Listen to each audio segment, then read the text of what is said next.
γεια σας και καλώς ήρθατε στο Μπουζούκιλαντ.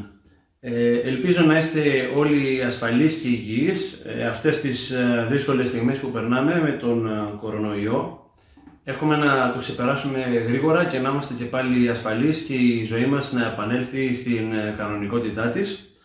Μέχρι τότε μείνετε στο σπίτι, γιατί ο ιός είναι εξαιρετικά μολυσματικός και πραγματικά υπάρχει πραγματικός κίνδυνος και εύχομαι να το ξεπεράσουμε και να βγείτε όλοι δυνατοί και να συνεχίσετε να παίζετε μπουζούκι.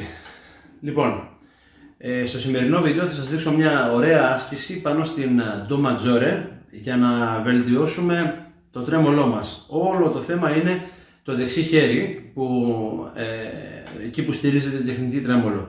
Θα ξεκινήσουμε από την νότα Do που βρίσκεται στο τρίτο τάστο της δεύτερης χορδής και θα παίξουμε αργά μια άσκηση, θα μετρήσουμε με το πόδι μας για να πάρει φόρμα το χέρι μας, να πάρει την κίνηση και να μπορούμε στη συνέχεια να έχουμε πιο ρυθμικό και πιο γρήγορο τρέμολο.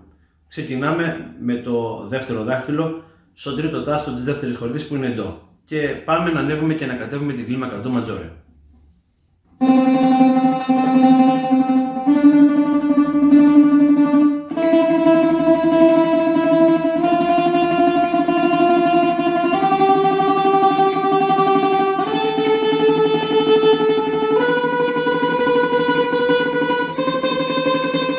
Πρέπει και να κατέβουμε.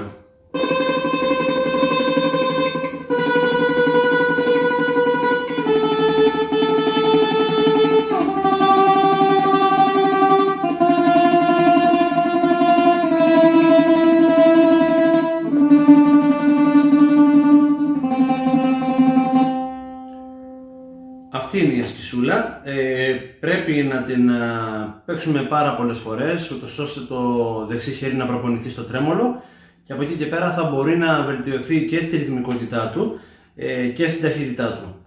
Αυτά από μένα για το τρέμολο. Αν σας αρέσουν τα βίντεο μου και τα βρίσκετε ενδιαφέροντα, παρακαλώ κάντε ένα like και ένα subscribe για να με βοηθήσετε να συνεχίσω με τη δουλειά μου. Σας ευχαριστώ πάρα πολύ που με παρακολουθήσατε. Θα τα πούμε σε ένα από τα επόμενα βίντεο.